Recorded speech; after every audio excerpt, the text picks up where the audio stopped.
अस्सलाम वालेकुम everyone. I hope that I am audible to all of you. बेटे आप लोगों को मेरी आवाज आ रही होगी। चलिए, आप लोग ये कह रहे थे कि नमाज ब्रेक आपको 6:50 पे चाहिए, 55 पे। तो चलिए हम बीच में कोई 5 मिनट निकालने की कोशिश करेंगे। असल में मैं ये कहती हूँ कि जब कंटिन्यूएशन ऑफ द टॉपिक होती है, जब टॉपिक स्टार्ट हो जाता है, तो हम उसके दरमियान अगर रुकते हैं तो उसका प्रॉब्लम ये होता है कि वो आप लोगों का एक फ्लो खराब हो जाता है। हम लोग अच्छा, मैंने आप लोगों के बाकी पेपर्स भी चेक किए और मैंने अरसलान को दिए हैं, वो स्कैन करके आप लोगों को सारे के सारे भेज देंगे स्टेप बाय स्टेप।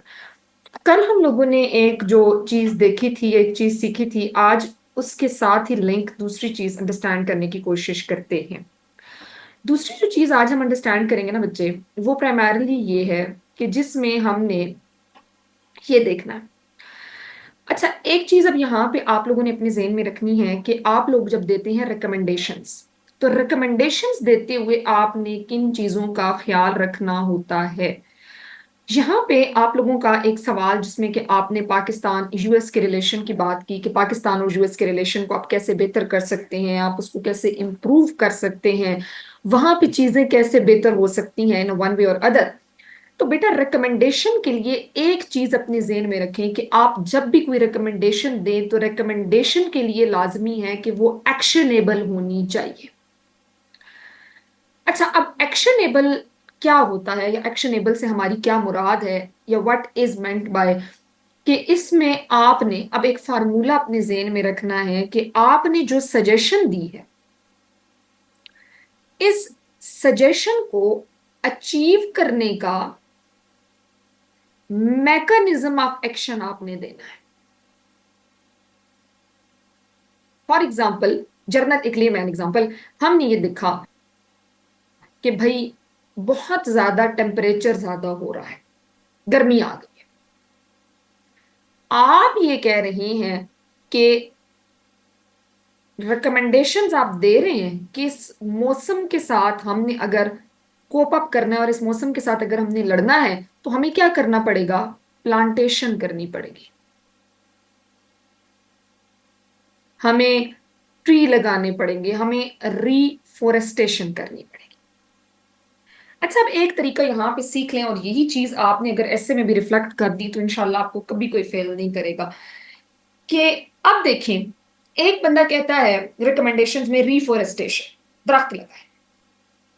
दूसरा बंदा कहता है reforestation help in lowering the temperature by reducing the carbon dioxide in the atmosphere. Reforestation के जरिए आप टेम्परेचर कम करवा रहे हैं। सजेशन आपकी ये है कि रिफोरेस्टेशन करें। अचीव आपने करना है कि आप टेम्परेचर कम करेंगे। कैसे करेंगे? This mechanism of action. So while giving the recommendation, you are supposed to give the pragmatic and the actionable recommendation. उसका सिर्फ एक फार्मूला है that whatever recommendation you are giving, just put on the question mark in front of it and ask yourself how. How आपने लगा देना है। जैसे कि लेट मी चेक कि यहाँ पर एक मेरे पास कोई आप लोगों के जो पेपर्स हैं जो रखते थे उनमें से मैं देख लेती हूँ कि आपने यहाँ पर कहा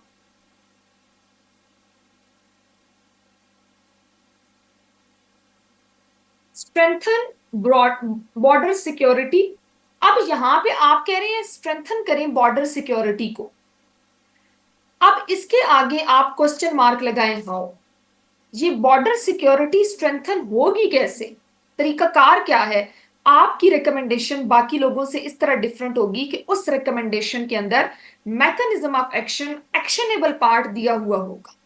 आप क्लियर करेंगे वहां पे वाजिया तौर पे कि हाउ। इसलिए whatever recommendation you are giving, no matter what, कि आप करंट अफेयर के अंदर ये जो फार्मूला मैंने आपको बताया, वट एवर आप पाकिस्तान अफेयर या स्पेसिफिकली अगर ऐसे में भी लिख रहे हैं, आप लोगों ने अपने पेपर्स के अंदर एक चीज जो है वो देखी होगी कि मैंने आप लोगों को एक रिकमेंडेशन दी थी जिसमें मैंने आप लोगों को कहा था कि बेटे सेल्फ एक्सप्लेनेटरी जुमले बनाएं। सेल्फ एक्सप्लेनेटरी जुमले वो होते हैं कि जिनके अंदर आपकी पासिंग रेशो ज्यादा होती है। सेल्फ एक्सप्लेनेटरी जुमले वो होते हैं कि जो अपने अंदर खुद साफ मुकम्मल जुमले होते हैं, जिन जुमलों को पढ़ के एग्जामिनर के ज़हन में किसी भी किस्म की कोई एम्बिग्विटी नहीं रह जाती, कोई कंफ्यूजन नहीं रह जाती, जिसको पढ़ के उसको पता चल जाता है। मिसाल के तौर पे आप कहते हैं कि भाई आपके इकोनॉमिक क्राइसिस जो है वो इलिटरेसी की वजह से है। हाउ इलिटरेसी की वजह से है? एजुकेट करने से क्या फायदा होगा? सो प्राइमरीली एक बात यहाँ पे कल हम लोगों ने जिस तरह सीखा कि इंट्रोडक्शन कैसे लिखते हैं, आज रिकमेंडेशन पार्ट के अंदर ये चीज आप इनकारपोरेट कर लें और इस चीज को आप अपने पास अपने पल्ले से बांध लें, लिख लें कि प्राइमरीली जो चीज जहां पर हम कर रहे हैं, जिस चीज को हम फोकस कर रहे हैं वो ये है कि रिकमेंडेशन देते हुए पिछला जो हमारा फार्मूला था, let's go back to that formula जिसमें हमने कहा था कि हम शॉर्ट टर्म रिकमेंडेशंस देंगे, शॉर्ट टर्म्स, और उसके बाद हमने कहा था हम मीडियम टर्म देंगे, और मीडियम टर्म के बाद हमने कहा था कि हम लॉन्ग टर्म की तरफ चले जाएंगे। जब हमने शॉर्ट टर्म की बात की थी तो इसमें हमने ये कहा था कि यहाँ पे हम एक रिएक्टिव स्ट्रैटेजी फॉलो कर रहे होंगे, जब हम लॉन्ग टर्म की तरफ जाएंगे तो हम प्रोएक्टिव स्ट्रैटेजी फॉलो कर रहे होंगे। लेकिन इसके साथ अब जब हम रिकमेंडेशन देगा, सवाल के अंदर वो आपसे पूछे कि पॉलिसी मेजर्स दो, सवाल के अंदर वो आपसे पूछे रिकमेंडेशंस दो, सवाल के अंदर वो आपसे पूछे प्रपोजल दो। देखिए word of command is very important. जब तक आप वर्ड ऑफ कमांड को अंडरस्टैंड नहीं करेंगे, यू कांट गेट के what examiner is asking from you. Examiner आपसे क्या चाहता है? जब वो आपसे पॉलिसी मेजर चाहता है तो वो चाहता है आप उसे कहें कि ये करो, you are suppose to direction दे कि भाई ये काम कर ले। जब आप उसको कहते हैं कि रिकमेंडेशन दो, तो रिकमेंडेशन के अंदर आप उसे कहते हैं कि दिस कुड बी डन, ये हो सकता है, ये किया जाए तो ये हो सकता है। जब आप प्रपोजल देते हैं तो प्रपोजल के अंदर आपका हमेशा एक मार्जिन होता है कि जिसके अंदर ये भी हो सकता है और ये भी हो सकता है। फिर उसके बाद आपके पास एक सवाल था कि साउथ एशिया के कॉन्टेक्स्ट में देखिए, और साउथ एशिया के कॉन्टेक्स्ट में भी स्पेसिफिकली देखिए that there is a arm race between Pakistan and India, keeping in view that arm race and specifically the nuclear flash point between Pakistan and India, that is a Kashmir. Keeping in view that nuclear flashpoint, you are supposed to give the prospects of the peace in the South Asia. जब आप prospects दे रहे होते हैं तो prospects के अंदर आप ये नहीं कह रहे होते कि सीज फायर कर दें। प्रोस्पेक्ट के अंदर आप ये कह रहे होते हैं कि पॉसिबल रूट्स कौन कौन से अवेलेबल हैं।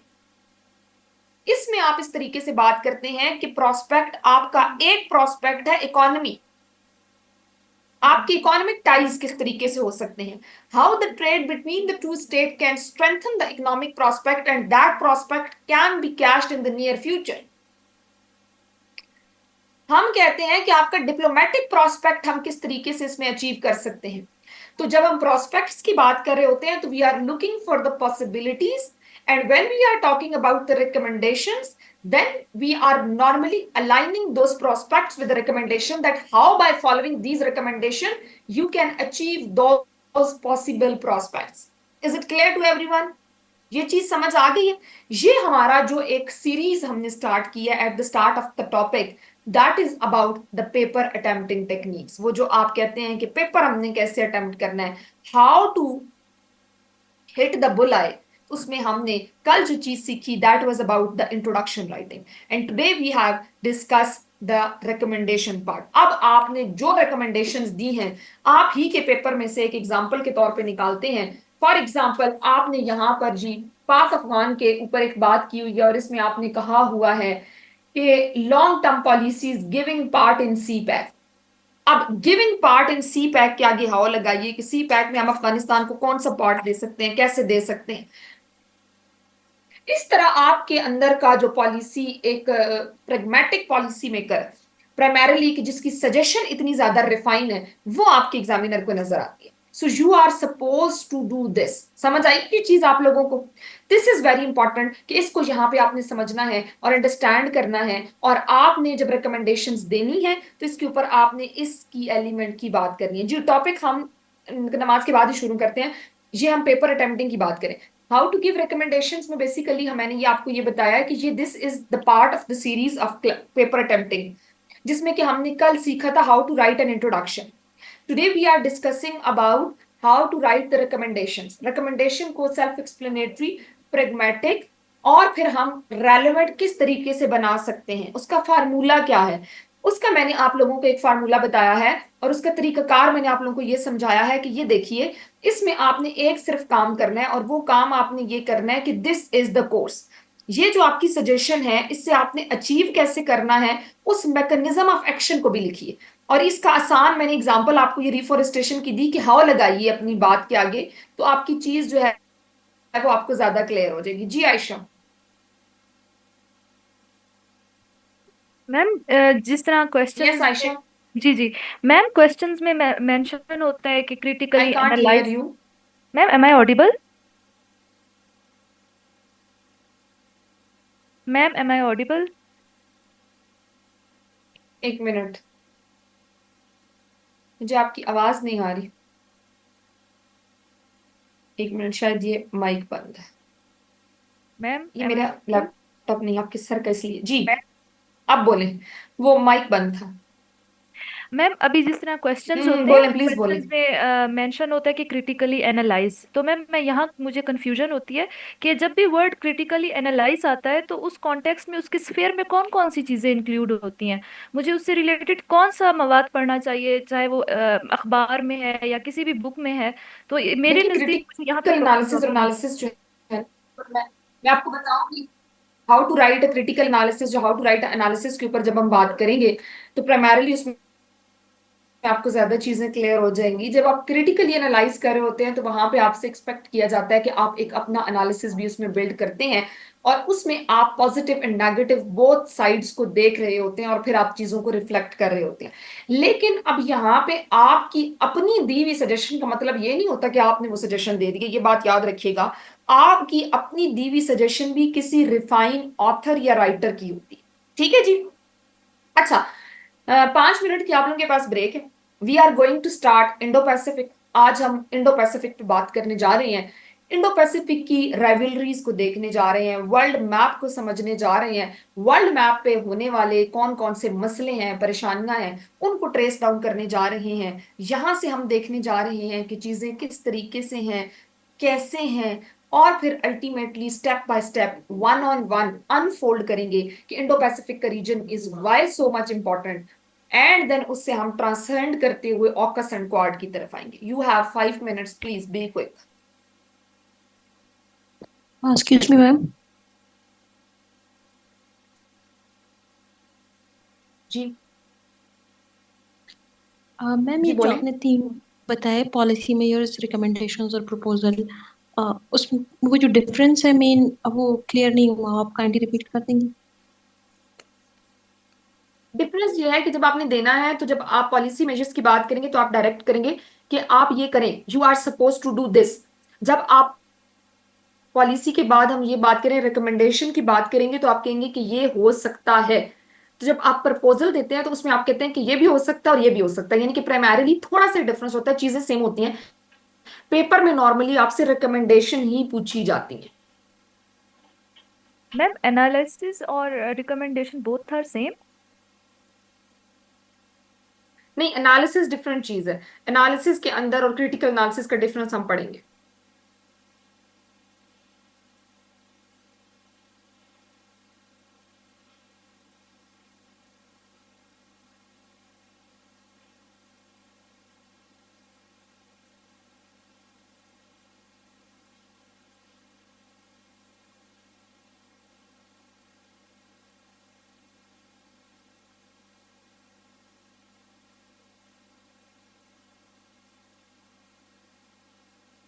मैम, हमारा सेकंड टेस्ट कब तक मिलेगा?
अच्छा जी, चले लेट्स स्टार्ट। आई होप कि आप लोग वापस आ गए हैं।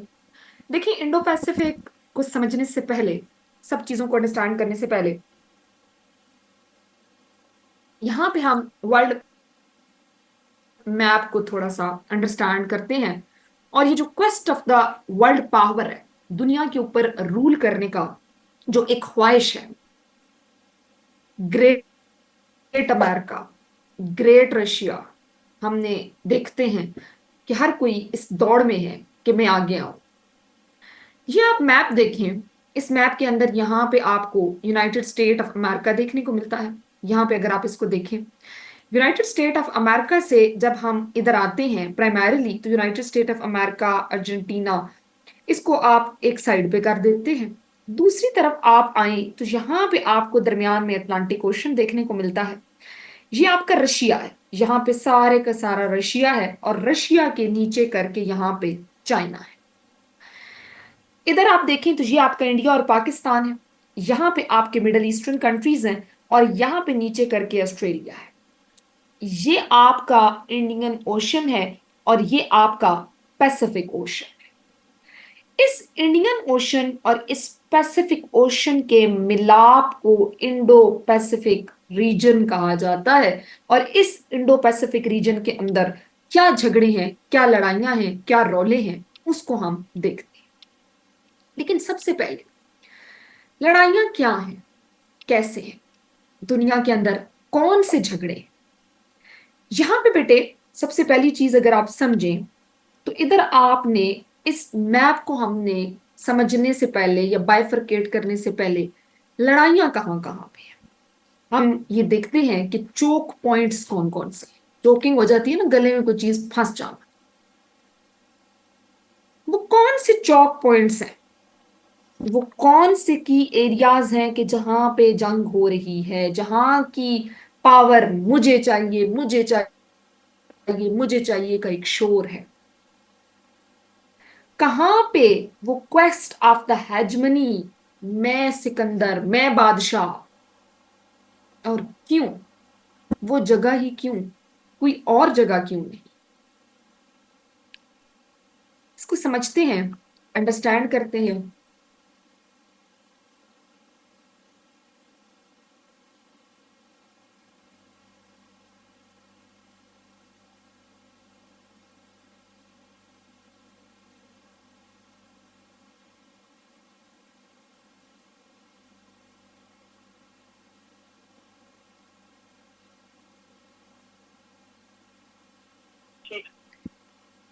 अब यहाँ पे जो चीज है कि जिसको हम अंडरस्टैंड करना है, वो ये चौक पॉइंट्स को हम समझते हैं कि कहाँ कहाँ पे क्या क्या है। देखिए, इसको सिर्फ अभी आप, मैं आगे फिर ड्रॉ करके अलग चौक पॉइंट्स बताती हूँ। यहाँ पे देखिए, ये आपका इंडियन ओशन है, ये आपका पैसिफिक ओशन है, ठीक है। अब यहाँ पे बुनियादी तौर पे जो मेन लड़ाई की जगह है ना, उनको हम ढूंढते हैं। ये आप देखिए, ये आपका बे ऑफ बंगाल है, ठीक है, मैम इनको यहाँ पे मार्क मौजूद है। मार्क करते जाए, ऐसे नजर नहीं हमने आ रहा। जब मिडल ईस्ट पढ़ा, नहीं, यहाँ पे भी आप सिर्फ मैप को देखें, आगे हम उन और चौक पॉइंट्स स्क्रीन को पे अलग जो ड्रॉ मार्क करते हैं, कर दिया नजर नहीं आ हम उनको अलग बना अलग बनाते हैं। इसके ऊपर ना वो नहीं आ रहा, इस पे ये लिखेगा नहीं, ठीक है। आई डोंट थिंक सो कि ये इसके ऊपर लिखेगा। मैम कर्सर के जरिए बता दे। मैं अलग से ना इसको, एक मिनट में अपनी ना बोर्ड से बताती हूँ। रुक जाए, रुक जाए, रुक जाए, एक minute, let me share the board. अपनी जो मेरी प्रेजेंटेशन वाला था, एक मिनट, ये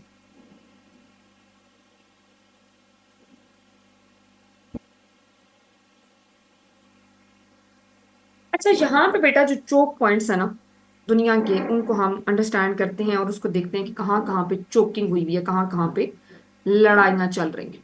चोक पॉइंट्स अगर हम देखें, तो प्राइमरीली यहाँ पे आप अपने पास जेन में ये चीज कुछ इस तरीके से बना के रखें कि देखिए, एक तो आपकी है जो चोक पॉइंट्स इसलिए हम इनको कहते हैं कि ये सी लाइन ऑफ कम्युनिकेशन है। यहाँ से ट्रेड होती है, ट्रेड रूट्स हैं, हर कोई यहाँ पे पहुंचना चाहता है, यहाँ से निकलना चाहता है। इधर जो मेन हमारे पास एरियाज हैं वो है एक तो स्विस कनाल,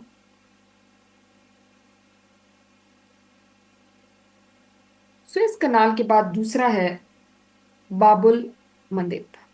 बाबुल मंदिप हो गया, ठीक है जी। उसके बाद अब ये कहाँ पे है, सबसे पहले हम स्विस कनाल और बाबुल मंदिप को समझते हैं, फिर उसके बाद हम स्ट्रेट ऑफ हॉर्मोज और स्ट्रेट ऑफ मलाक्का की तरफ जाते हैं। अब आपका ये जो मिडल ईस्टर्न पार्ट अगर आप अपनी जेन में रखें, यहाँ पे हमने जो बनाया था, यहाँ पे हमने ये सऊदी अरब भी देखा, यहाँ पे हमने ऊपर को करके इधर ईरान देखा, सॉर्ट ऑफ हमने ये चीजें जो हैं देखी। हम ऑलरेडी मिडल ईस्ट पढ़ चुके हैं। तो यहाँ पे ये मेन जो चोकिंग पॉइंट्स हमें बनते हुए दिखाई देंगे, हम वन बाय वन उनको अंडरस्टैंड करेंगे और उनको देखेंगे कि किस तरीके से ये चोकिंग यहाँ पे होती है। खैर, इस रूट को मैं आपको समझाती हूँ। अब आपका बुनियादी तौर पे जो अटलांटिक ओशन है, अटलांटिक ओशन से आप जाते हैं मेडिटेरेनियन सी में। अब इस मेडिटेरेनियन सी को आगे आपकी स्विस कैनाल जोड़ती है रेड सी के साथ, और फिर ये रेड सी बाबुल मंदिब के जरिए जुड़ता है इंडियन ओशन के साथ जी। बस नहीं नहीं, फिर साथ ही देख, अच्छा अब देखें यहां पे आपका ये, अब जो रूट आप देखें कि ये जो आपका अटलांटिक ओशन इस मेडिटेरेनियन सी से रेड सी के साथ और फिर आगे चल के इंडियन ओशन के साथ जुड़ गया है। तो ये बाबुल मंदिब और ये स्विस कनाल आपके लिए पहला वो चोकिंग पॉइंट है कि जहां पे आप दुनिया के ऊपर रूल करने के लिए आपके, ये आप देखें मैप,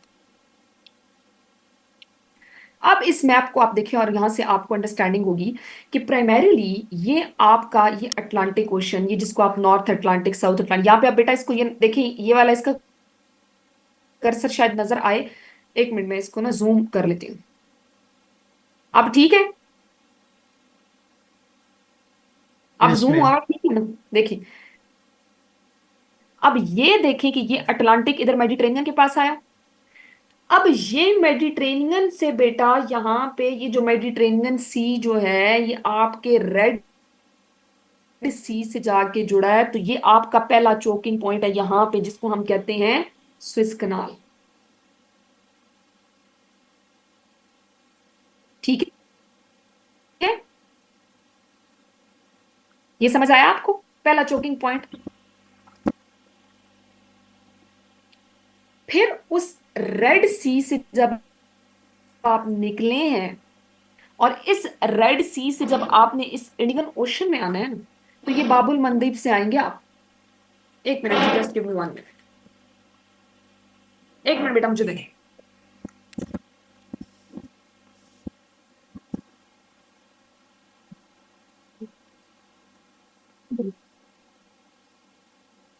अच्छा बेटा, तो यहां पे बच्चे ये समझ आई आपको, ये चोकिंग पॉइंट समझ आए कि क्यों, कहां पे लड़, कहां पे रहे हैं ना, पहले ये तो पता चले कि झगड़ा कहां पे है। समझ आया ये देखें, ये यस आप मैम। अटलांटिक से मेडिटेरेनियन में आए हैं, मेडिटेरेनियन से रेड सी में आने के लिए यहाँ पे आपको स्विस कनाल है जी आपकी। इस रेड सी से जब आप इंडियन ओशन में उतरे हैं तो यहाँ पे आपका बाबुल मंदीप है।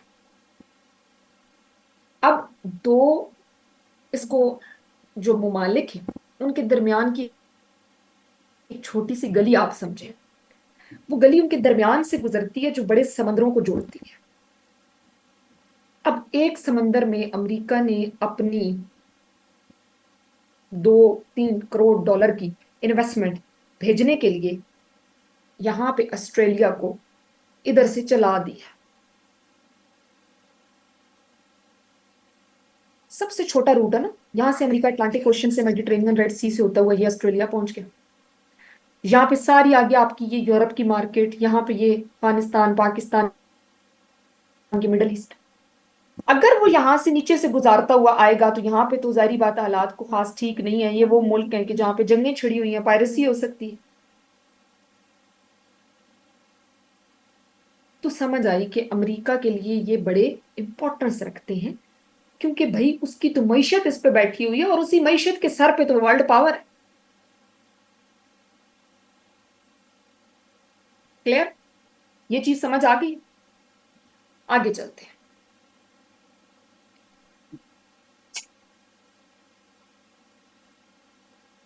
अब जब हम आगे बढ़ते हैं बेटा, तो जो अगली चीज हमें देखने को मिलती है कि भाई पहली चोकिंग पॉइंट तो हमने देख लिया कि हमारा सांस यहां से बंद हुआ पड़ा है।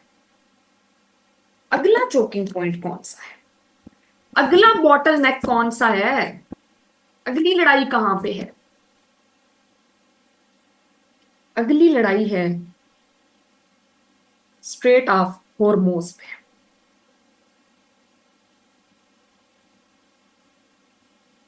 अब ये ज्योग्राफी की जबान के अल्फाज है, ये छोटी से इस पतले रास्ते को आप स्ट्रेट कह रहे हैं, स्ट्रेट ऑफ हॉर्मोज।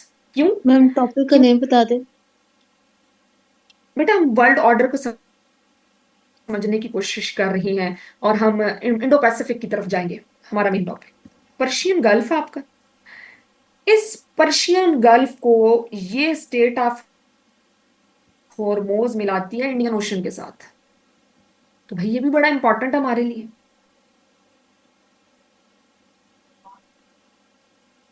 और तीसरा बेटा चोकिंग पॉइंट है जहां पे हमारी लड़ाई है, वो है स्ट्रेट ऑफ मलाक्का।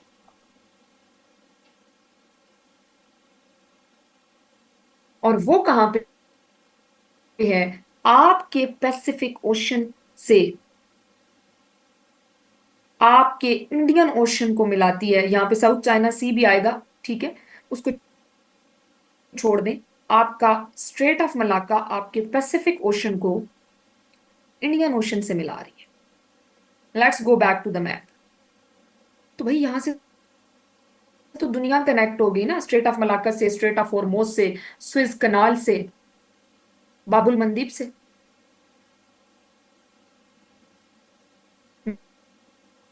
मैप पे आ जाए वापस। मैम ये तो दोनों यहां से इंडियन ओशन जी से मिलाते हैं।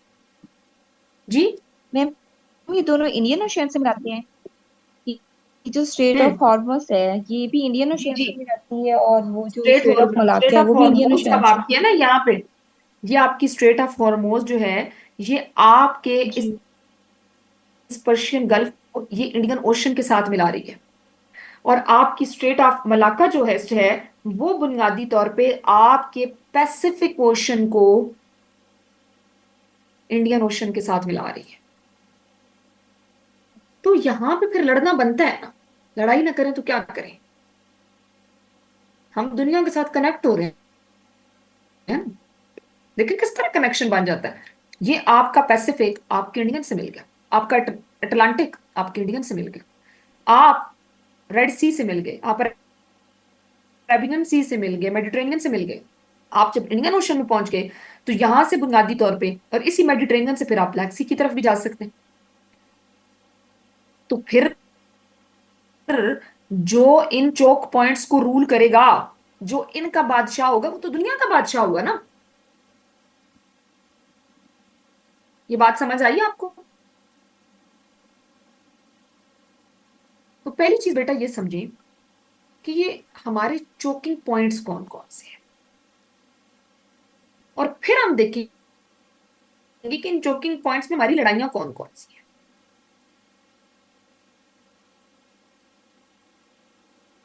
फिर आपको समझ आएगी कि जंगें कौन कौन सी हैं।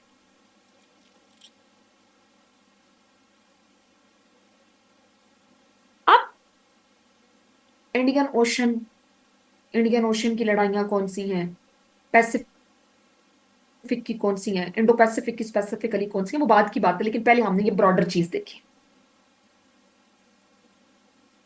अब यहां पे अगर आप देखें, हम एक इमेजिनरी चीज ड्रॉ करते हैं कि जो हमारे ये चोकिंग पॉइंट्स हैं, इनको जब हम मिलाते हैं, जैसे कि यहां पे आप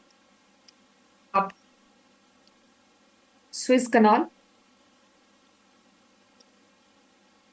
कनाल के हॉरिजॉन्टल और वर्टिकल एक लाइन ड्रॉ कर लें।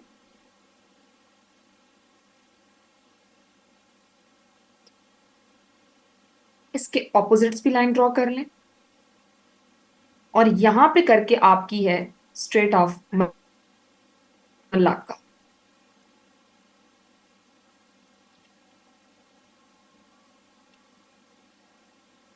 और इसके नीचे आप आते आएंगे तो यहां पे करके है होर्मुज। अब इसके दरमियान का जो एरिया है, यहां पे फॉर एग्जांपल आपका चाइना है, यहां पे करके बेटे आपका ऑस्ट्रेलिया है,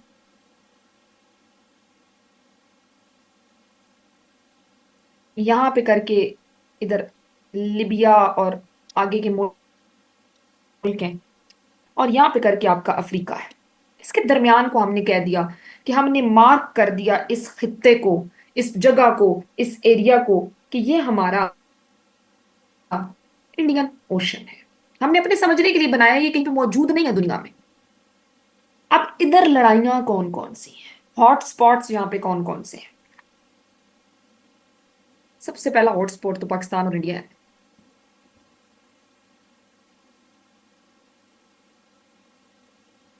पाकिस्तान, इंडिया,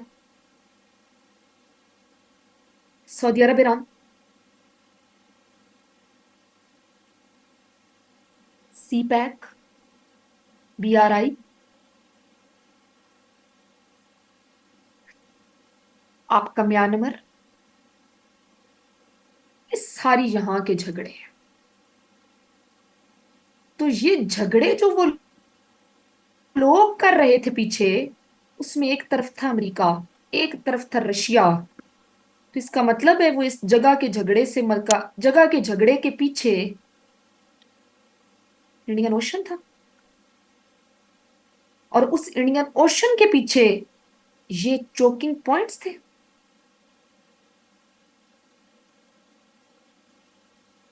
ओके, तो बुनियादी तौर पे ये क्वेस्ट फॉर हेजमनी है। कौन बनेगा डॉन, कौन बनेगा सिकंदर, ये उसकी स्ट्रगल है। ये वर्ल्ड ऑर्डर जो आज डिसऑर्डर का शिकार हो गया है,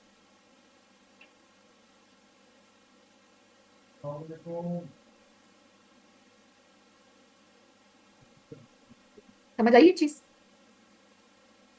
आगे चलेंगे और देखेंगे कि हमारे पास, चले, ये इंडियन ओशन वाले रीजन में तो ये रोल है। इंडो पैसिफिक वाला रीजन कौन सा बनता है? आप इंडो पैसिफिक वाले रीजन को भी देख लेना।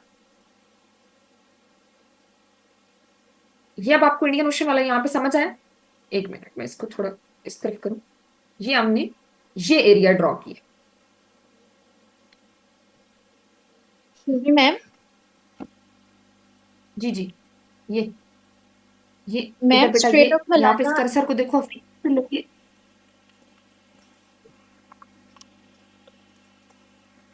जी जी,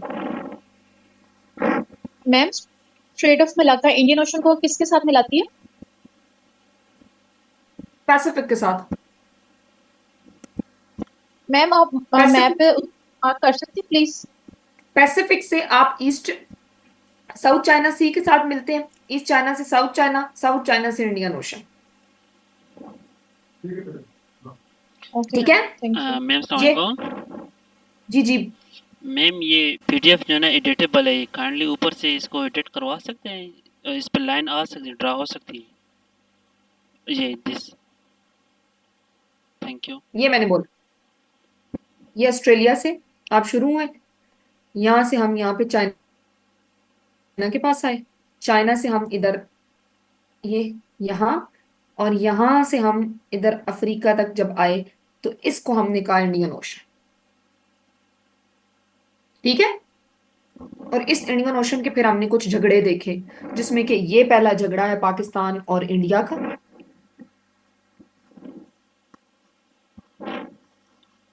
आपका अगला झगड़ा है सऊदी अरब और ईरान का। आपका यहाँ पे है जी सी पैक। आपका यहाँ पे म्यांमार है, और भी बहुत सारे हैं लेकिन वो आपके काम के नहीं। मैम मैम म्यांमार क्या है? मुल्क मुल्क उसके क्राइसिस है ना, जिस तरह लोग आपके मारे जा रहे हैं ना, आप कहते हैं कि डिटेंशन कैंप्स में गजा क्राइसिस है, इसी तरह के वो भी है। उनकी डिटेल में नहीं चाहिए, बड़ा रौला है। आगे भी आगे चलते हैं, एक मिनट आगे आते हैं और फिर वापस मैप पे जाती हूँ। मैं जरा पावर पॉइंट पे आ जाऊँ। अब यहां पे जब हम आए हैं, अब देखें इंडो पैसिफिक रीजन की तरफ चले। बेटा इंडो पैसिफिक रीजन को इस तरीके से हम जेन में रखेंगे। इंडो पैसिफिक का हमारा रीजन बनता है, यहां से शुरू करें, ये आपका रशिया है ऊपर। ये मैप पे भी फिर बेटे ड्रॉ कर देती हूँ।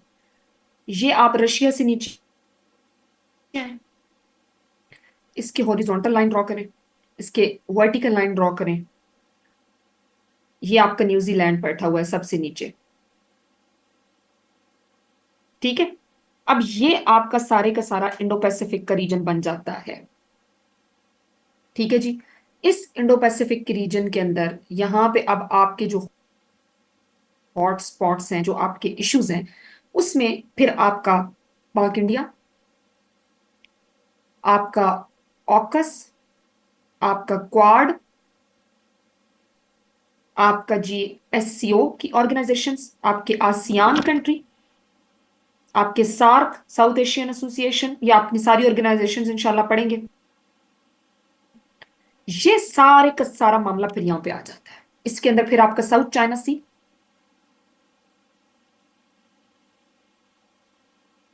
ये है इंडो पैसिफिक, या इंडो पैसिफिक को हम कहते हैं और एशिया पैसिफिक। चाइना इसको एशिया पैसिफिक कहता है, इंडो पैसिफिक नहीं कहता। मैप पे आ जाए। ये जब हम यहां पे आए तो यहां पे ये कारगिस्तान के एरिया से शुरू करें, इसके बिल्कुल पैरेलल चले जाए, नीचे न्यूजीलैंड तक आए। ये सारे का सारा आपका इंडो पैसिफिक के अंदर आता है। और इसके हॉटस्पॉट्स हमने देखे। ये बात तो हमें समझ आती है कि इंडो पैसिफिक के अंदर ये हो रहा है, ये इंडो पैसिफिक के ये रोले, ये मसले। अब साथ ही फिर एक और भी ऊपर भी यहां पे एक इशू चल रहा है, जिसको हम कहते हैं यूरो अटलांटिक।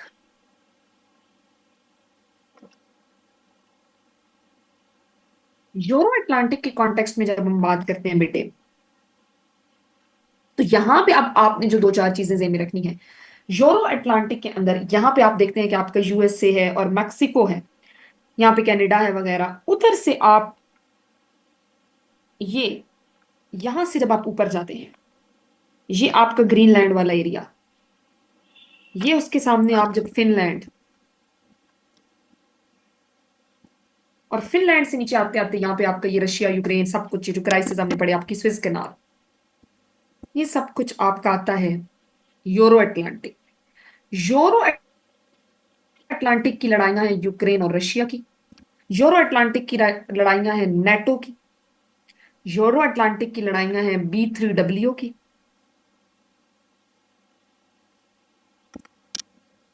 तो यहां पे बेटे come back, let me come back to the map.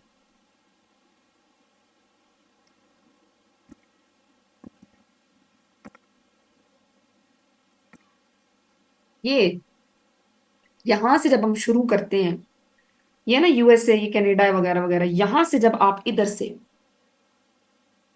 ये गल्फ ऑफ मैक्सिको जो है, इससे जब हम इसको ऊपर लेकर जाते हैं, जाते जाते जी ये आपके ग्रीनलैंड तक आप पहुंच गए हैं।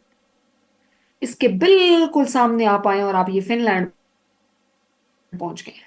और फिनलैंड से नीचे आते आते आते ये आप लिबिया के पास पहुंच गए हैं। और लिबिया से फिर ये बमास के साथ आप, ये बमास मुल्क का नाम है, तो ये आपका यूरो अटलांटिक है।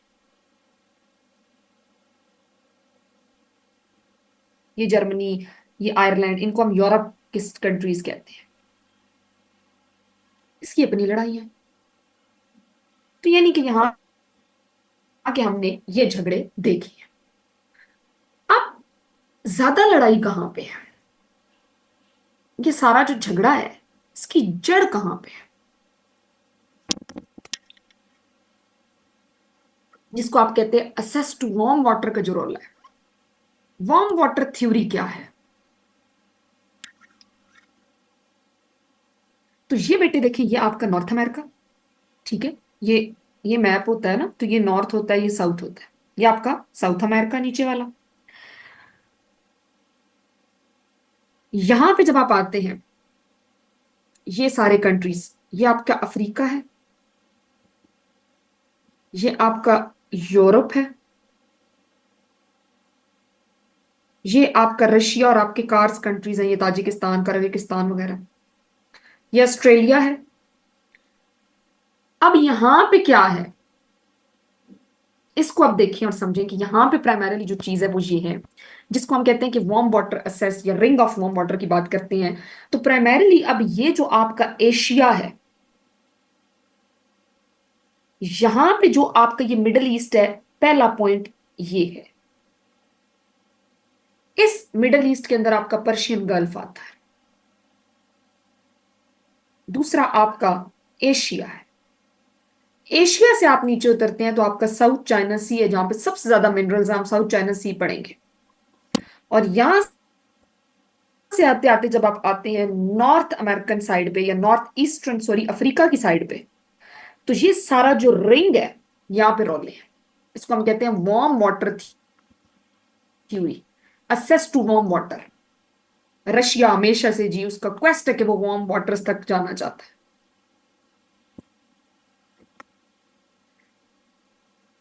ये जर्नली बात है। तो फिर जो इन मेन की पॉइंट्स दुनिया के जहां जहां पे हैं, जो इन चोक पॉइंट्स के ऊपर रूल करेगा, वही किंग है, वही बादशाह है, उसी की बादशाहत है, वही रूलर है। ऐसा है तो फिर देख लेते हैं, एक लड़ाई आज हम लड़ लेते हैं इंडो पैसिफिक में, ऐसा क्या है और वहां पे क्या हो रहा। Let's start Indo Pacific.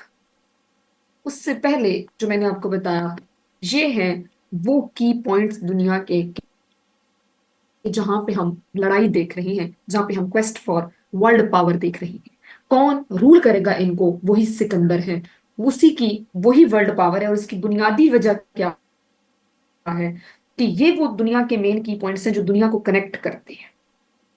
ये वो जागीरें हैं कि जो जिनके पास होंगी वही जागीरदार कहलाएंगे।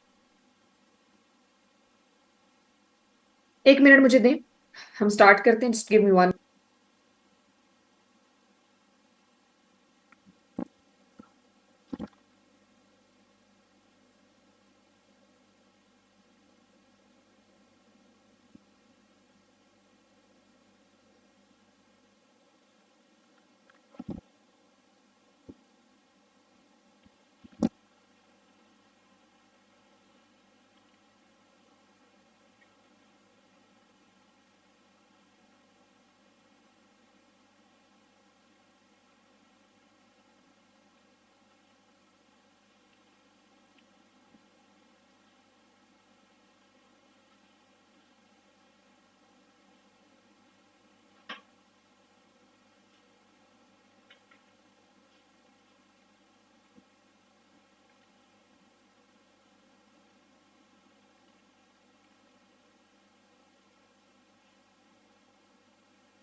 अच्छा बेटे, इंडो पैसिफिक से जरा थोड़ा सा बैक हम जाते हैं। आप हिस्ट्री में जब देखें तो कुछ वर्ड्स आपके को सुनने को मिलते हैं, पैक्स ब्रिटिकानिया, पैक्स अमेरिका, और आजकल आप सुन रहे हैं पैक्स सेनेका। जब हम देखते हैं तो एक दौर और हमें वो देखने को मिलता है कि जब दुनिया में बरतानिया राज कर रहा है, बरतानिया का अरूज है, और ऐसा अरूज है कि जहां पे हम ये देखते हैं कि बरतानिया दुनिया को अपनी कॉलोनी बनाना चाहता है, वो कॉलोनाइज करना चाहते हैं, और वो ये कहते हैं कि उनका रूल हो और वो दुनिया को अपनी मुताबिकत से चलाएं। उनका कंपटीटर आता है अमेरिका। जब आप वर्ल्ड पावर होते हैं तो उसमें बुनियादी तौर पे वर्ल्ड पावर होना सिर्फ आपको इकोनॉमिकली स्ट्रांग होना ही आपको वर्ल्ड पावर के लिए क्वालिफाई नहीं करता। इसके लिए आपकी ह्यूमन डेवलपमेंट, आपकी न्यूक्लियर फोर्सेस, आपकी इंटरनेशनल पॉलिटिकल इकोनॉमी, ये तमाम के तमाम की एलिमेंट्स का अलाइन होना बड़ा जरूरी है। फिर हम ये देखते हैं कि अमेरिका एक हेजमॉन बन के सामने आता है, लेकिन उसके मुकाबले में एक सोवियत रिपब्लिक है जो बड़ी पावरफुल है। बरतानिया से अब वो ताज शिफ्ट हो गया इनके दरमियान। ये लड़ते हैं, मरते हैं, और फिर एक दौर आता है कि जब कोल्ड वॉर एरा शुरू होता है कि जिसमें जितना दम वो लड़े। अमेरिका जीत रहा है, रशिया दौड़ में है, लेकिन अमेरिका जो है वो उस दौड़ में जरा आगे है। लेकिन इसी दौरान दुनिया का वो एक वर्ल्ड ऑर्डर जिसमें कि मोस्ट पावरफुल और हेजमॉन जो है ना अमेरिका, इसका ताज चाइना की तरफ आ जाता है। चाइना की तरफ किस तरह आता है? आया नहीं है, आज भी नहीं आया, लेकिन चाइना रेलेवेंट हो गया है। और चाइना रेलेवेंट हुआ है अपने फोर फादर के विजन के साथ। चाइना लड़ के मर के नहीं हुआ, चाइना होता है soft power diplomacy. Soft power diplomacy ये कहती है कि डिपेंडेंसी क्रिएट करेंगे गुड़ से जो मरे जहर की।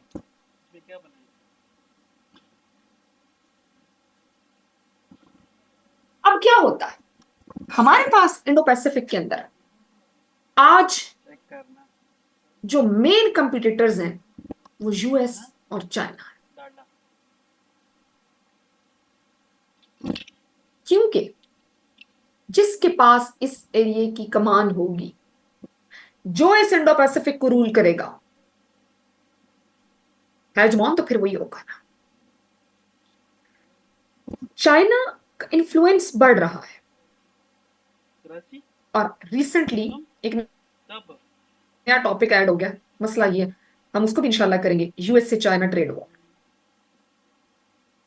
104% ऑफ द टैरिफ्स की बात हो रही है।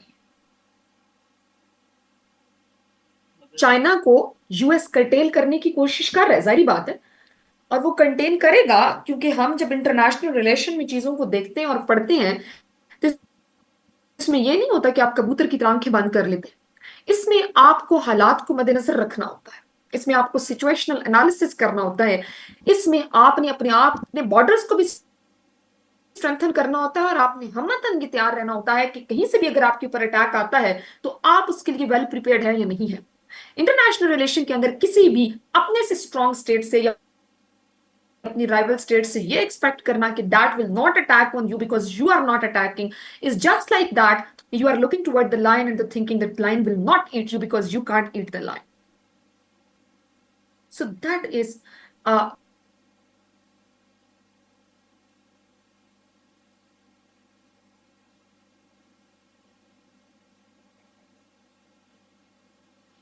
खुद को वहां पे स्ट्रॉन्ग नहीं करा तो मैं खुद को वहां पे स्ट्रॉन्ग न करूं। देयर इज अ क्वेस्ट, कोशिश है, एक स्ट्रगल है। अब यहां पे जो मेन चीज है, जो यूएस क्या कहता है, यूएस का इंडो पैसिफिक के ऊपर क्या स्टांस है, यूएस ये कहता है as per the Biden, US की एज पर द 2021 की इंडो पैसिफिक स्ट्रेटजी, वो ये कहता है, सबसे पहली बात, the future of each of our nation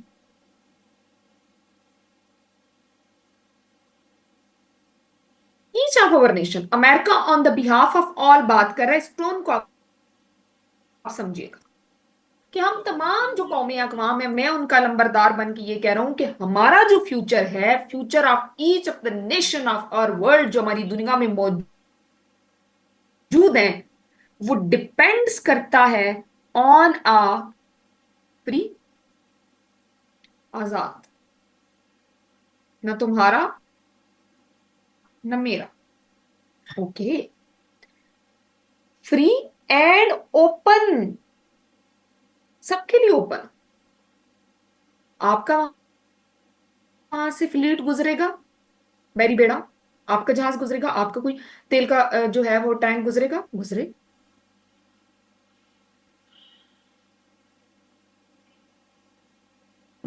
enduring and flourishing अच्छी उससे छोटा है ना in the decades ahead।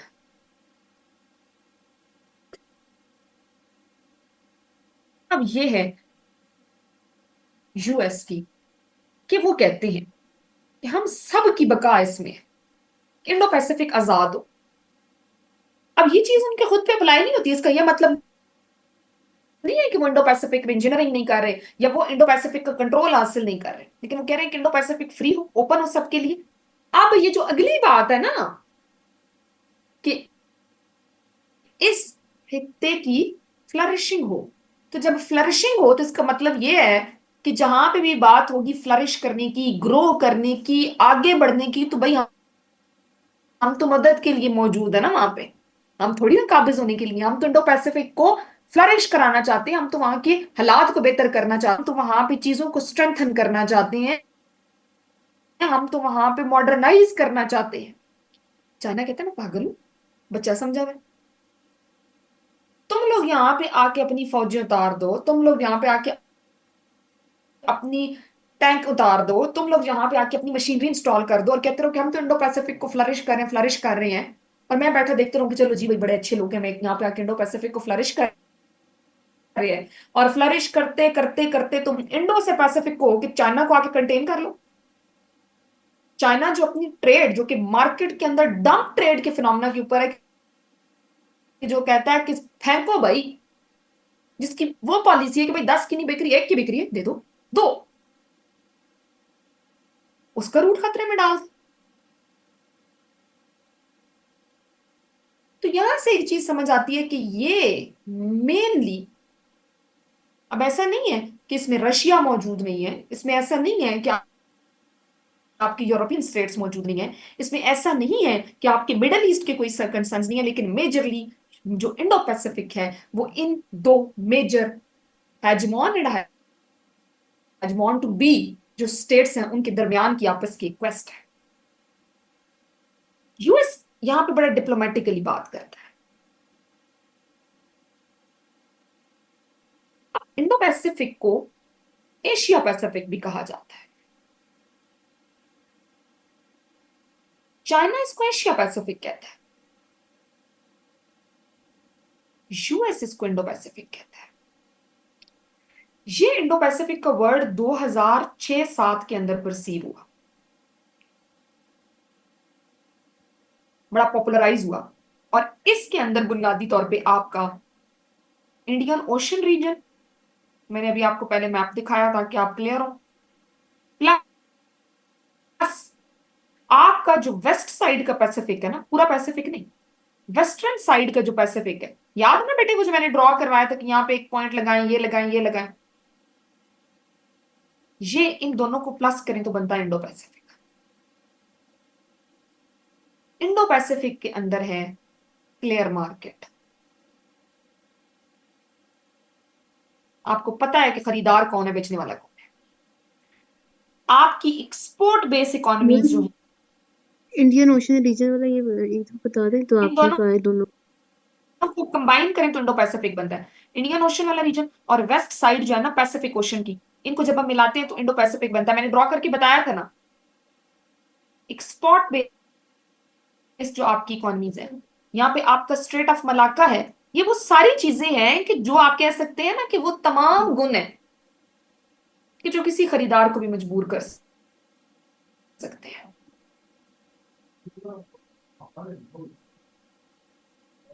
अब देखते हैं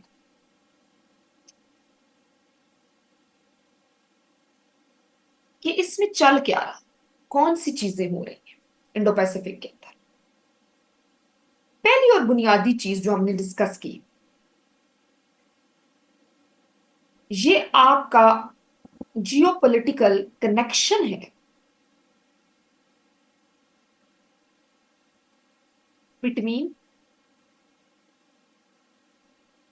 इंडियन एंड वेस्टर्न पैसिफिक,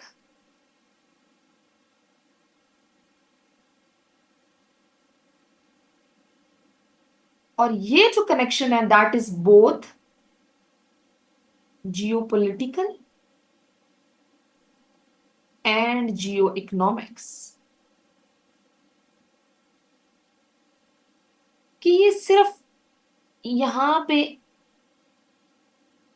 दो समंदरों का मिलाप नहीं है। जो जियो पॉलिटिक्स है, जियो पॉलिटिक्स ऑफ ग्लोब की, जिसमें यूएसए पावरफुल है या चाइना पावरफुल है या रशिया पावरफुल है या आपका जो है वो ब्रिटानिया पावरफुल है, यूरोप पावरफुल है, ये उसका भी कनेक्शन है। कल 5 बजे जाऊंगा। ये उस मईशत का भी कनेक्शन है, क्योंकि मैंने आपको बताया कि यहाँ पे आपकी जो एक्सपोर्ट बेस इकोनॉमी है, यहाँ पे आपकी जो मैक्सिमम ट्रेड है, उन तमाम चीजों को ये कंट्रोल करता है।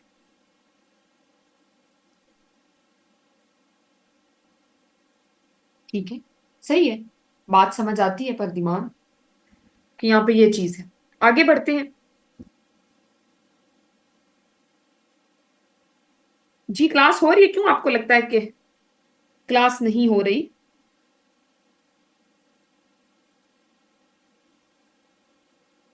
क्यों भाई, कनेक्ट नहीं हो रहा था क्या? दूसरी चीज ये इसलिए इंपॉर्टेंट है, वो जो रिंग था, याद करो बेटा, जो मैंने आपको बनाया, वार्म वाटर थ्योरी, दुनिया ने अब शिफ्ट पकड़ लिया है, जिसको आप कहते हैं ना ईस्टवर्ड शिफ्ट, ईस्ट की तरफ।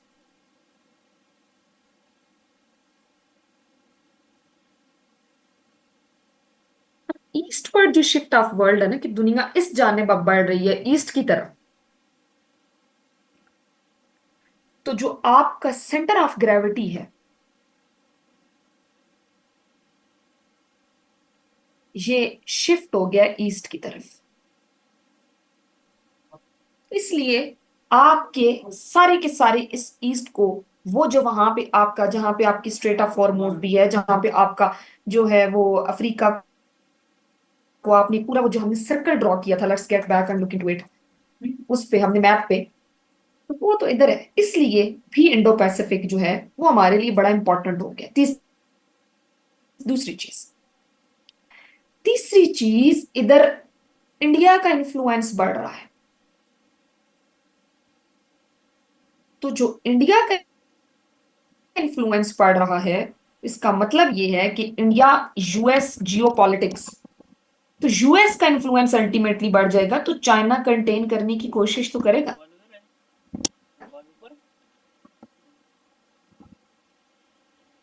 ये रिसेंट की एलिमेंट्स हुए हैं इंडो पैसिफिक के अंदर कि ये चीज हो रही है। अगला रौला इंडो मैम थर्ड पैसिफिक के पॉइंट क्या अंदर, लिखा है? मैम आपने थर्ड जी पॉइंट क्या बेटे, लिखा हुआ है? थर्ड पॉइंट रिपीट कर देंगे? Growing growing eminence of India, India वहां पे बढ़ रहा है, जिसकी वजह से पॉलिटिकली और मिलिट्री एग्रेशन हो रही है चाइना की तरफ से। क्योंकि मैंने क्या बताया, अगर इंडिया का वहां पे ग्रोथ ग्रोथ हो रही है। तो इंडिया, यहाँ पे आप देखें, इंडिया किसकी प्रॉक्सी है? यूएस की। तो फिर यूएस वर्सेस चाइना का जो क्वेस्ट है, तो चाइना फिर क्या कर रहा है? एग्रेशन कर रहा है, वो गुस्सा कर रहा है। समझ आई चीज?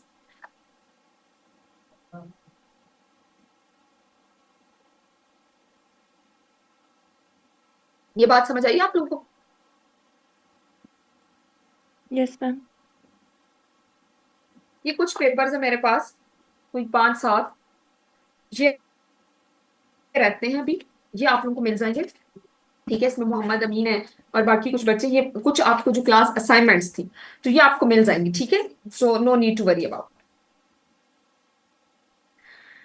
अब यहां पे बेटे नेक्स्ट जो हमारे पास मामला है कि वो ये है कि यूएस की इंडो पैसिफिक स्ट्रेटजी क्या है।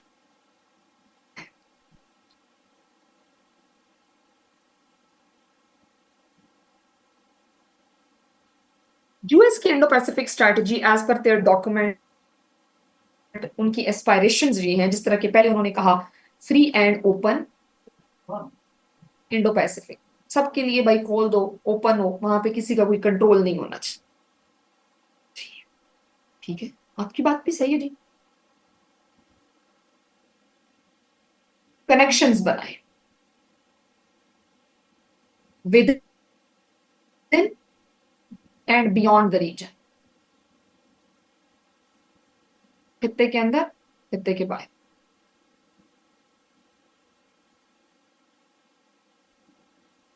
तीसरी चीज, अब यहां पे जब ये चीज लेकर आते हैं ना कि प्रोस्पेरिटी करें जी, रीजनल प्रोस्पेरिटी, तो भाई इसका मतलब है प्रोस्पेरिटी हमारे बगैर कैसे हो सकती है? एड हम देंगे, सप्लाई हम करेंगे, तो हम तो घुसेंगे घुसेंगे। अगली चीज, इंप्रूव करें, इन्हांस करें इंडो पैसिफिक की सिक्योरिटी को। किसके खिलाफ? चाइना के खिलाफ ना मेजरली। ओके, क्लियर नहीं कह रहे, डायरेक्ट नहीं कह रहे। इंडो पैसिफिक में और भी बड़े थ्रेट्स हैं, लेकिन सबसे बड़ा लूमिंग थ्रेट तो चाइना ही है ना। ठीक है, समझ आ गई। जब सिक्योरिटी बेहतर हो जाएगी तो फिर रेजिलियंस बिल्ड करेंगे कि भाई आने वाले वक्तों में भी कोई इंडो पैसिफिक के ऊपर अटैक न कर सके। हमारी तो जी बिल्कुल क्लियर कट पॉलिसी है, और इस पॉलिसी के मुताबिक हम क्या चाहते हैं? हम तो इंडो पैसिफिक, उस खत्ते की, उसके इस गिर्द के मुल्कों की बेहतरी चाहते हैं, प्रोस्पेरिटी चाहते हैं। यूएस का इंडो पैसिफिक को लेकर ये स्ट्रेटजी। ओके, यूएसए का इंडो पैसिफिक जो डॉक्यूमेंट है,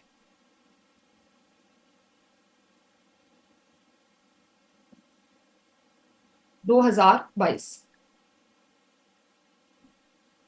जिसमें प्राइमरीली यूएसए यही कह रहा है कि फ्री हो, ओपन हो, स्ट्रेटेजिक हो, यानी कि प्राइमरीली वो किसी भी किस्म के इन्फ्लुएंस को यहां पे बर्दाश्त नहीं कर रहा, लेकिन अपने इन्फ्लुएंस को with the name of prosperity वो जस्टिफाई कर रहा है।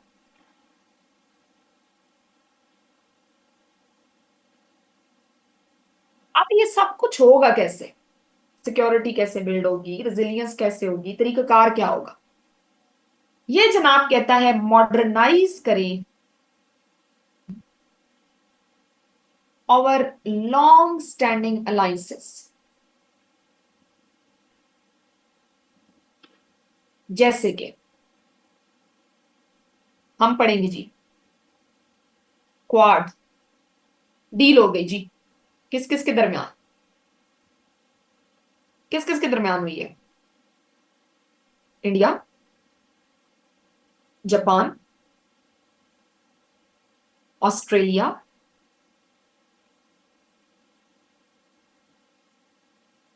और आपका जी अमेरिका। तो ये अलायंस जो आप कह रहे हैं ना कि नई अलायंस बनाए, तो ये अलायंस वर्सेस तो चाइना ही है ना, उसी को कंटेन कर रहे हैं ना आप सब।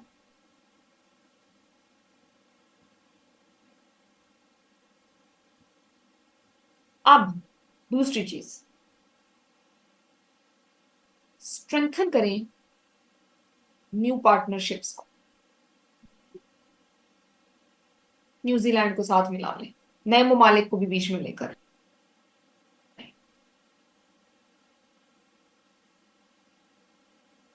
दो दुश्मन है अगर एक के, तो आपस में दोस्त बन जाए, ठीक है।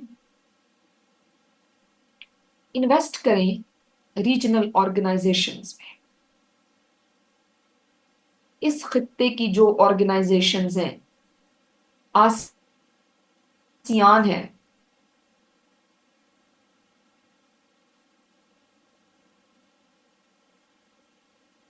उसके अंदर करें, जरूर करें। ये तरीके हैं जी। अब इसकी एक मैनिफेस्टेशन क्वाड है, एक ऑकस है, उसको हम लेटर ऑन देखेंगे, पढ़ेंगे, अंडरस्टैंड करेंगे डेफिनेटली कि उसमें क्या कुछ है और क्या हमें देखना है। यहां पे जो चीज नेक्स्ट हमें देखने को मिलती है, अभी तो हम एक वो कर रहे हैं ना कि फ्री फ्लॉटेड चीजें देख रहे हैं।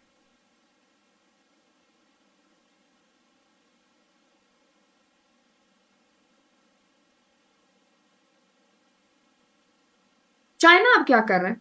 चाइना स्ट्रेटेजिकली यहां पे स्ट्रेंथन है, साउथ चाइना सी वाली साइड पे भी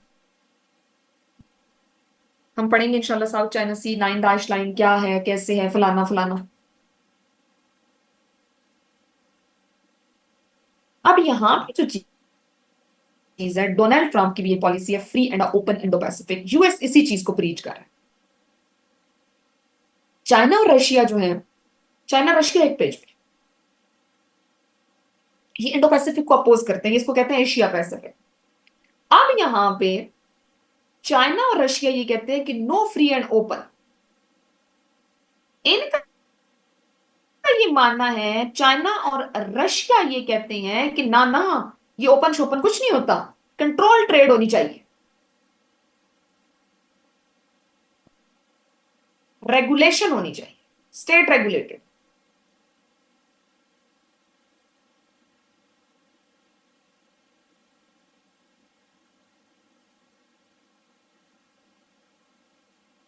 खुली छूट नहीं है, स्टेट कंट्रोल करे। चाइना का इन्फ्लुएंस स्ट्रेटेजिकली बढ़ रहा है। मैंने आपको बताया साउथ चाइना सी की हम बात करें, 9 लाइन की बात करें, रशिया और चाइना की भी एस्पायरेशंस रही हैं, ख्वाहिशात ये हैं कि वो इसको क्या करें, डोमिनेट करें इस खत्ते को। और खास तौर पे जो रशिया का विजन है, जिसको हम कहते हैं ग्रेटर यूरेशिया फॉर रशिया, कि भाई रशिया की जो एक्सपेंशन है ना, कि वो बढ़ना चाहता है, वो अपना जो है वो फैलाव करना चाहता है, जैसे कि यूक्रेन में भी हम ये देख रहे हैं कि उसकी जो एक्सपेंशनिज्म है, ये उसके विजन के भी मुताबिक है। अब रशिया क्योंकि डोमिनेट करना चाहता है, तो उस डोमिनेशन के लिए वो अपना हथियार भी मजबूत कर रहा है। वो अपने हथियार कैसे मजबूत कर रहा है? प्राइमरली जो डिस्प्यूटेड एरियाज हैं, जापान के साथ के जो आइलैंड्स हैं, वहां पे वो अटैक कर रहा है, वहां पे वो अपनी कदम जो है वो जमाने की कोशिश कर रहा है। खैर, this is was a generic information कि प्राइमरली है क्या, जंग किसकी है, लड़ाई क्या है। अब लड़ाई है किस तरह की, कैसी है, उसके ऊपर तो हमने डिटेल में बात करनी है कि प्राइमरली हमारे पास इसमें है क्या कुछ। उसको थोड़ा सा हम ऑर्गेनाइज कर लेते हैं, लेकिन सबसे पहले हम इसको देखें कि जो हमने अभी तक बात की है, ये आपकी अंडरस्टैंडिंग के लिए है कि इसमें क्या कुछ आपने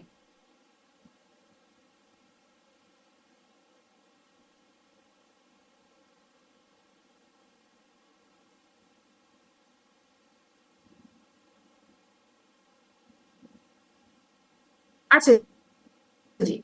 सो लेट्स मूव अहेड। कुछ चीजें अभी डिस्कस होंगी, बाकी कल होंगी। ये एक क्लास का टॉपिक नहीं है और ये बड़ा हैवी भी हो जाएगा आप लोगों के लिए। So I am not going to end it in a day, one day. इसको हम कंप्लीट नहीं करने जा रहे। तो प्राइमरली ये एक ज्योग्राफिकल एक्सपेंशन जो मैंने आपको दिखाई है। अब इंडो पैसिफिक के अगर हमें रीजन को आपको जनरली बताऊं, तो बेटा आपको मैंने बताया, इसको थोड़ा सा हम ना India, China, Japan, Pacific ocean है ये सारा, इस साइड पे, या मैं उस साइड से मैप ड्रॉ कर रही हूँ? ये मैं एक ब्रॉडर मैप आपको बता रही हूँ। इंडियन ओशन,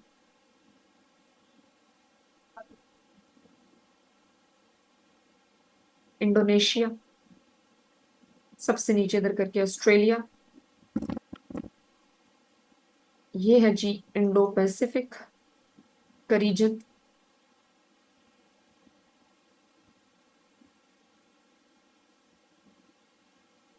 और यहाँ पे है जी फिलीपींस। तो ये इस सारे के सारे को हम मार्क कर लेते हैं माड़ा मोटा इंडो पैसिफिक। बेटा यहाँ पे बुनियादी तौर पे इंडो पैसिफिक जो है वो अफ्रीका से, यानी कि जो अगर हम देखें तो ये कहते हैं कि ये स्ट्रेच करता है from the eastern coast of Africa to the Indian subcontinent through South East Asia to the Pacific coast of America, यानी कि अफ्रीका से अमेरिका तक ये फैला हुआ है। Half of the world population इसके अंदर, 7 of the world 10 largest militaries, 2/3 of the global economic output, ये तमाम चीजें इसके अंदर मौजूद है। ये बहुत इंपॉर्टेंट है दुनिया के अंदर अगर हम देखें तो स्ट्रेटेजिकली, न सिर्फ रीजनल प्लेयर्स के लिए जो इस रीजन में, इस खित्ते में मौजूद है, कि जिनके साथ ये लगता है, जिसमें ये चाइना, इंडिया, जापान वगैरह जिनको मैंने यहाँ पे हाईलाइट किया है, बल्कि जो आपकी वर्ल्ड पावर्स हैं जिसमें कि हम quest for the hegemony of the US, Russia, Europe, UK, या फिर आपका चाइना देखें, तो उनकी भी बड़ी यहाँ पे इंपॉर्टेंस है। ये फ्रेज बेटा इंपॉर्टेंट गेन, जो जिसको हम इंडो पैसिफिक कहते हैं, 2007 का साल था जब जापान का प्राइम मिनिस्टर था, जिसको हम कहते हैं शिंजो अबे, ये नाम था जी उस बंदे का। शिंजो अबे जो है वो बुनियादी तौर पे वो बंदा था, उसका मेन जो कि विजन आप ये कह सकते हैं कि उसने ये किया कि उसने एक मिला के टर्म ऐसे बोल दी। उसने कहा कि इंडिया और पैसिफिक ओशन जो है वो ब्रॉडर एशिया है और ये एक इंटीग्रेटेड स्फीयर है, तो हम कह सकते हैं कि ये हम इसे मिला के पढ़ें तो ये एशिया पैसिफिक का रीजन बनता है। अब इसने ये जो टर्म है ना एशिया पैसिफिक की, जो लेटर ऑन फिर हमने रिप्लेस होती हुई दिखाई देती है इंडो पैसिफिक के अंदर। अब बेटा हमारे पास जब हम इसकी ज्योग्राफी की बात करते हैं, तो मैंने आप लोगों को पहले बताया कि ये तो एक हमने ब्रॉड मैप देखा है, तो प्राइमरीली अगर हम दुनिया के मैप के ऊपर वो जो चौक पॉइंट्स देखे वो तो हमें आते ही आते हैं। सिग्निफिकेंस की बात करें तो एक बात जो मैंने आपको पहले बताई कि सिग्निफिकेंस अगर हम इस खित्ते की, भाई क्यों इतना इंपॉर्टेंस हो गया, तो सिग्निफिकेंस में पहली चीज जो हमें देखने को मिलती है that is Jio economic centre of gravity.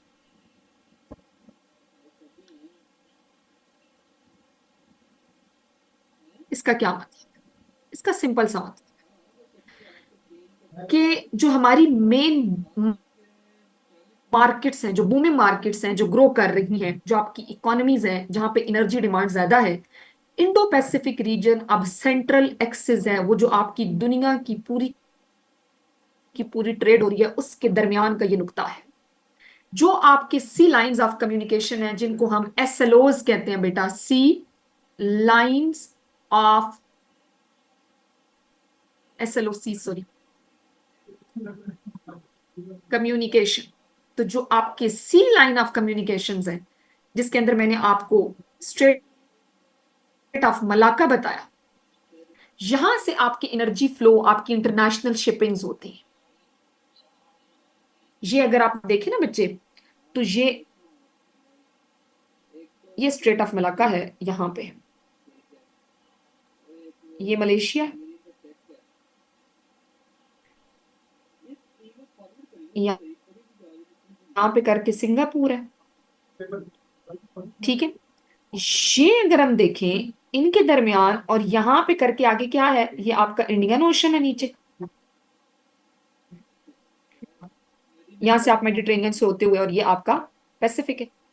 तो ये जो आपका मेजर ट्रेड है ये तो यहां से हो रही है ना, ये आपका स्ट्रेट ऑफ मलाका, ये बड़ी रेलेवेंट हो गई।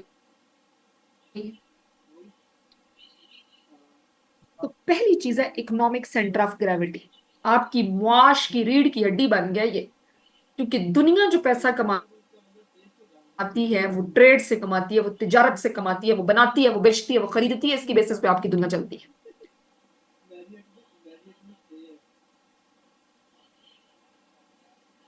बेटा उसके अलावा टाइम क्या हुआ, कितना टाइम हमारे पास?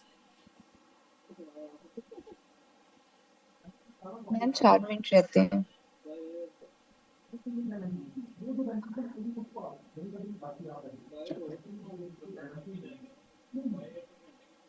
ठीक है भाई, क्या कर सकते हैं। अच्छा, दूसरी चीज है geostrategic flash points. Flash points जब होते हैं ना, तो यहाँ पे अब आपके झगड़े हैं। जियो स्ट्रैटेजिक फ्लैश पॉइंट्स की जब हम बात करते हैं, तो जो मेजर फ्लैश पॉइंट्स हैं, जिस तरह आपके लिए कश्मीर शायद इतना इंपॉर्टेंट ना होता, but it's nuclear flash point, आपका पानी वहां से आ रहा है, आपका साउथ चाइना सी, आपका बेटा ताइवान स्ट्रेट, कोरियन पेनिनसुला, ये सब के सब इस इंडो पैसिफिक रीजन में मौजूद है। तो जो पोटेंशियल कंफ्लिक्ट है स्पेसिफिकली वर्ल्ड पावर के दरमियान, वो जो क्वेस्ट ऑफ हेजमनी है, चाइना कहता है मेरा, यूएस कहता मेरा है, तो रोला तो ये है, इशू तो ये है। साउथ चाइना सी जब आप पढ़ेंगे तो आपको पता चलेगा, 9 डैश लाइन वाला रोला Taiwan, Philippine, Brunei, Malaysia, Vietnam से होता हुआ ये, वो कहता है ये मेरे क्लेम है। वहां पे बड़ी लड़ाइयां होती हैं यूएस की और चाइना की आपस में।